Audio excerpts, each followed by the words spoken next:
guys, this is Shae Thomas with Shae. I just wanted to do a quick video. It's kind of a series of videos for you guys to kind of get a better look at what products I make, how I make them, and what I like to use them for. Today I'm going to be kind of showing a little tidbit of how my laundry soap is made.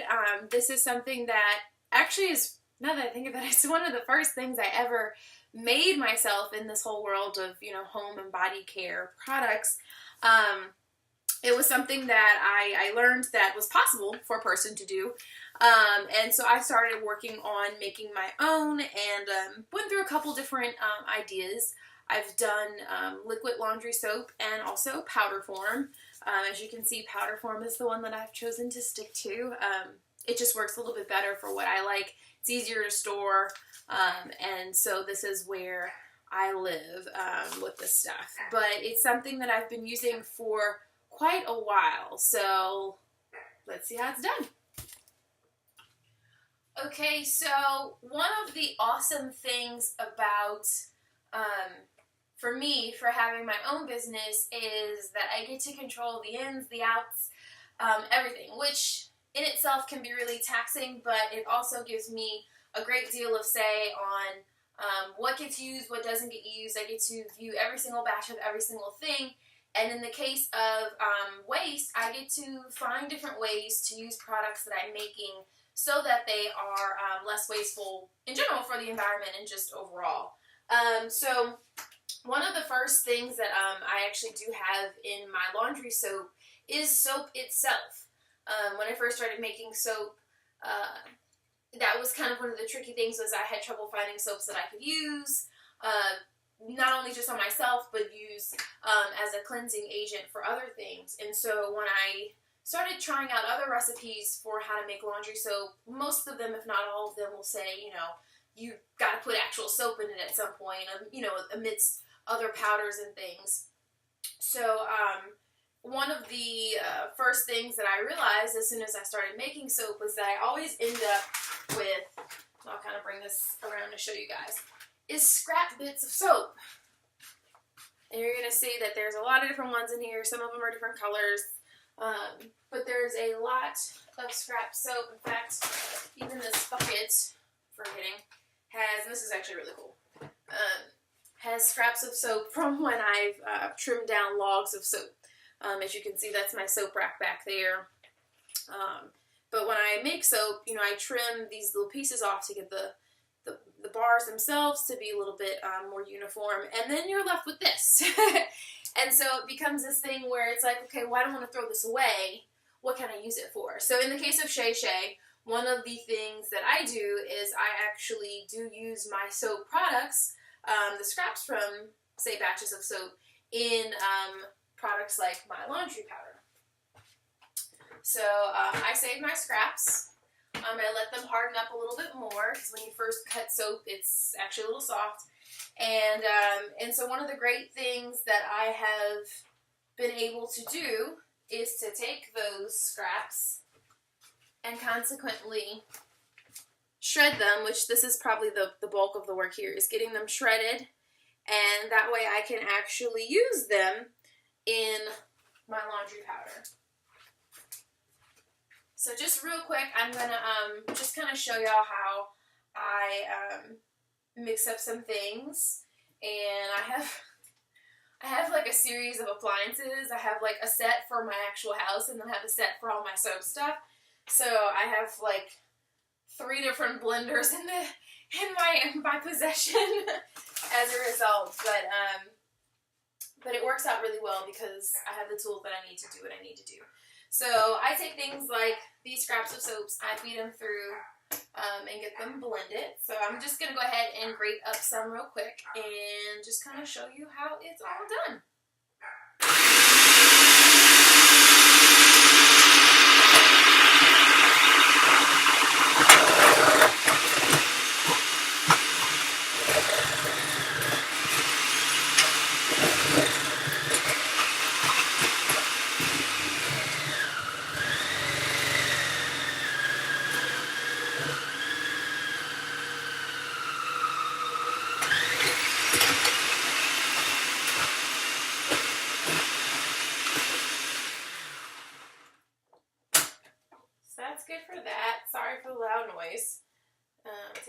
extra pieces out here. So what I do is, like I said, I take a lot of my scrap soap and I repurpose it. It doesn't get thrown away, it doesn't get wasted, and I get to use it so that I use as close to 100% of everything that I'm purchasing and having. So I have my soap shreds now, and this is great because this is going to be used in the laundry powder, and it's in a nice light consistency. As you can see, it almost looks like cheese. And then what I do is I now actually mix it in with the rest of my ingredients. You'll notice if you read the back of any bag, or in general any product that I make, that I have the ingredients listed. It's not to be some crazy big secret or anything. It's really just I want people to know what's in their products. That was something that I found to be very suspicious about laundry detergent, especially laundry detergent, was that I don't know what was in it.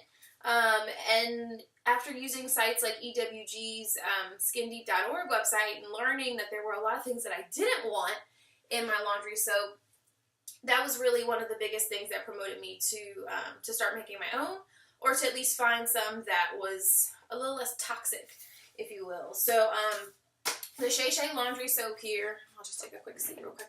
The Shae laundry soap here, it has a couple different things in it.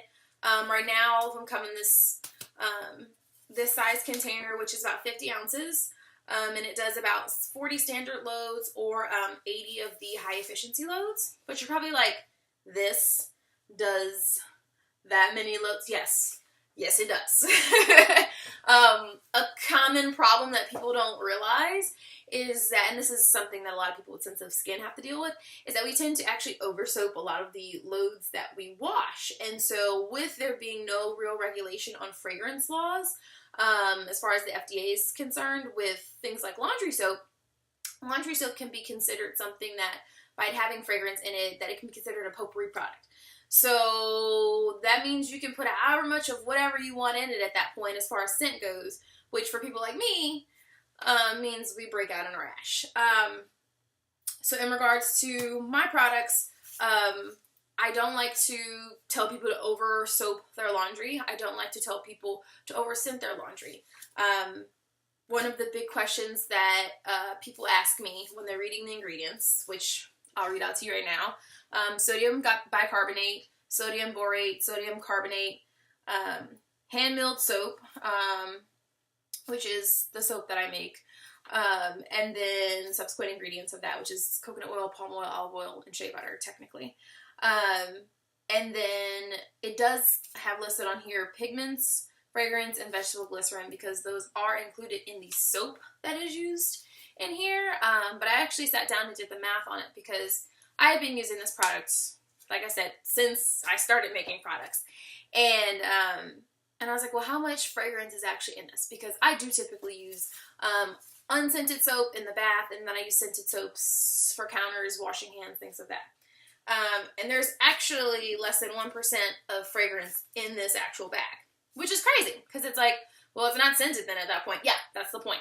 I don't want it to be scented. I think a lot of people don't realize how much fragrance they use. And I don't say fragrance as just fragrance oil, but rather anything that's scented for purpose of the sense of smell. And when people stop and think about it, your hair cream is scented, your lotion you put on is scented, your deodorant is scented, maybe you have your perfume that's uber scented, your laundry soap is scented.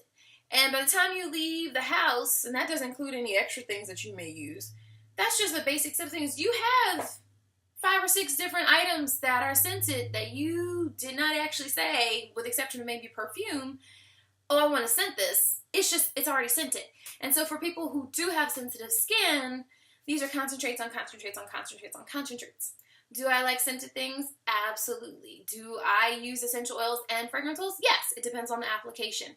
But in regards to how I structure my personal life and my, I guess, philosophy on the matter is to start unscented and to work your way up to whatever your personal level is. So for me, there is no reason why my t-shirts need to smell like lavender. There just isn't. Nobody's gonna get mad at me if my shirt doesn't smell like that. Just a theory. But with that said, I do use different soaps that I make in here, but like I said, what's great about this recipe that I really like is that there's less than 1% of any kind of actual fragrance content in this product. And I know that because I make the soap that goes into it, and I make the actual recipe itself. So with that said, other questions I know sometimes people have is, well, Shae, you put like a bunch of random soaps in there. You know, what's in it? Well, for starters, the soaps that I put in there are all basic soaps. Pigments, they're straight across the board. Fragrances, they're straight across the board. Anything super specific or specialized is separated out. That way I don't have to worry about if someone has an allergy to this or what's in that soap or whatever. The bulk of my soaps, almost all of them, have the same base. It's just different colors and so forth, and different fragrances and so forth. So this is how I make this product. What I also would say is, don't assume that because it's less product than what you're used to using, that it will not clean as well. I challenge everybody that purchases this or that's interested in getting this to sit down and to actually wash a load of dirty clothes. And I mean, like, go get the good stuff. Like, go get the workout clothes, go get the, you know, my roommate works in construction clothes. Go get it. Throw it in the wash. Put 2 tablespoons in there. Or, you know, if you have an HE washing machine, use 1. And see how it does. I think you'd be surprised. I tested this product out originally when I first started making it. I tested it out on my Chihuahua's dog bed that she peed on. Yeah, and I felt like if I could wash her dog bed covered in who knows what that had been peed on, so we had some training days, that if it got that clean, we were good. Like, this was going to wash anything. And then sure enough, I also at the time was working as a Zumba instructor too on the side. And so I tested it on batches like that where I'm like, oh, this is some funky clothes. Let's wash it. And I have been super satisfied with it since. I've done better with my laundry detergent than I ever did with any conventional ones. And I think that's not because there's anything magical in this. This is a really basic, down-to-earth recipe. But the difference is that as a person with sensitive skin, I can't use those like super wonderful detergents and cleansers that they're putting in these products. I'm allergic to them.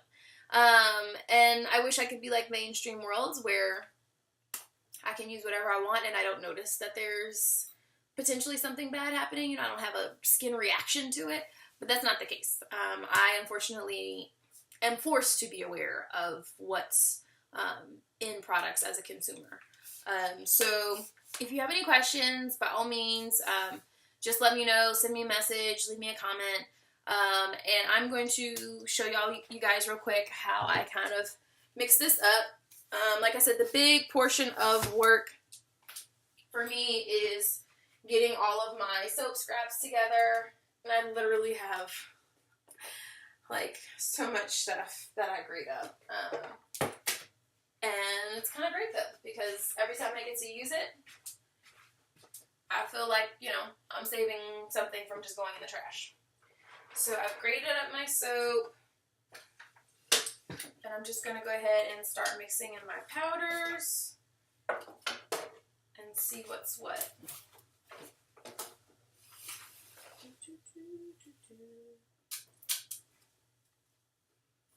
I'm actually done with this box.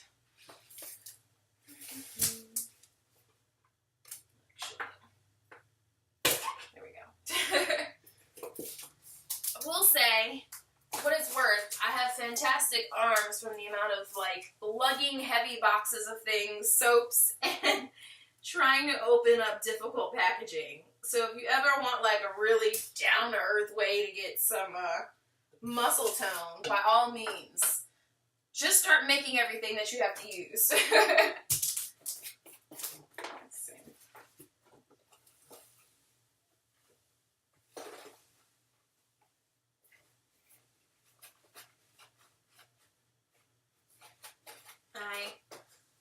actually want to start getting a couple masks, because the only thing that I would say too is you want to be careful not to breathe too much powders in.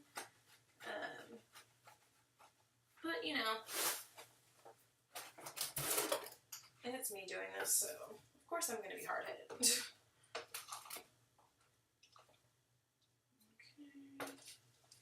And actually, one last thing. The most important ingredient, baking soda.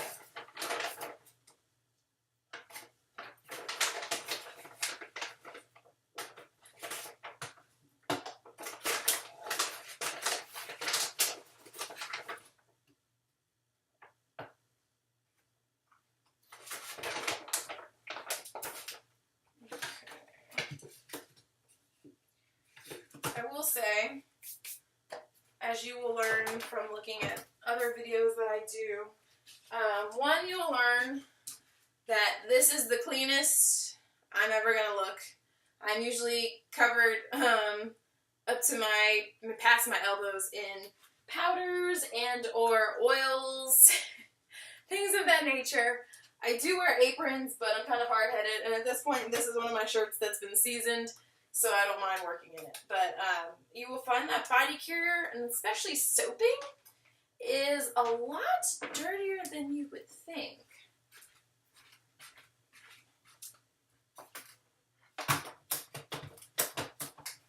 And so I actually, I mix up the ingredients using a blender, and that's kind of how I get a nice smooth consistency.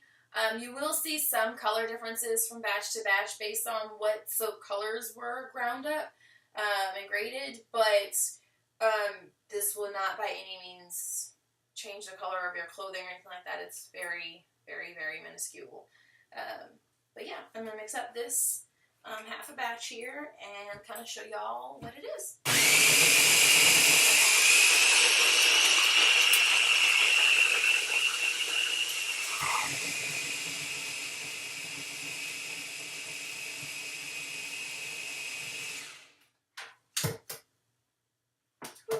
That's what I mean about the dust. So I actually, where's my bucket? Here we go. So I have a bucket that I usually put when I start making batches and batches of things. So as you can see, there's a mixture of powders, and this is what I mean about being covered and stuff.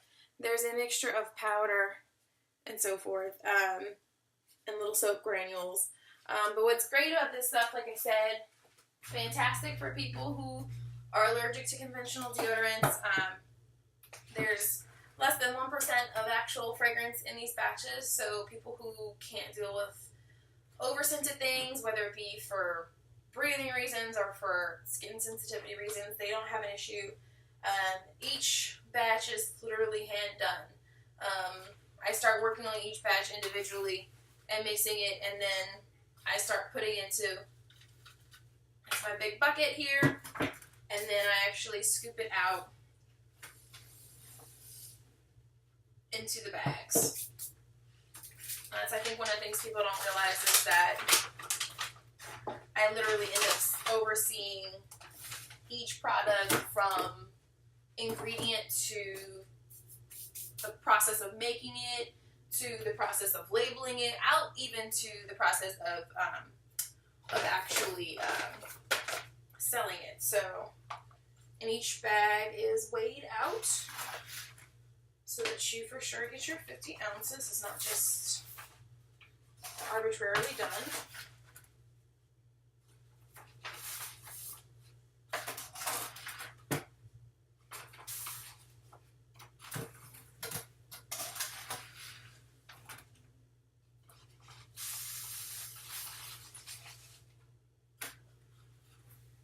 I think I've been using laundry soap.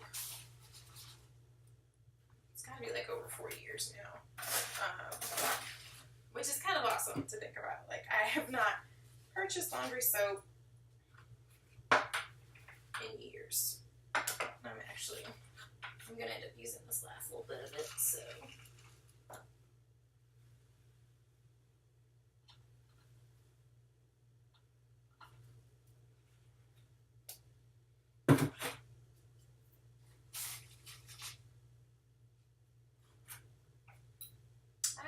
Actually, I need a little bit more. Alright, well, I'm going to mix up a little bit more because I need a little bit more to finish this bag out. So...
And you see how tedious this can be. So that is it. This bag has been weighed out to 50 ounces. I had made this, and I literally just go from here, fold it up,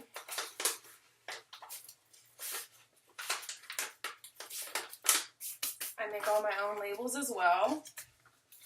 So, grab my labels.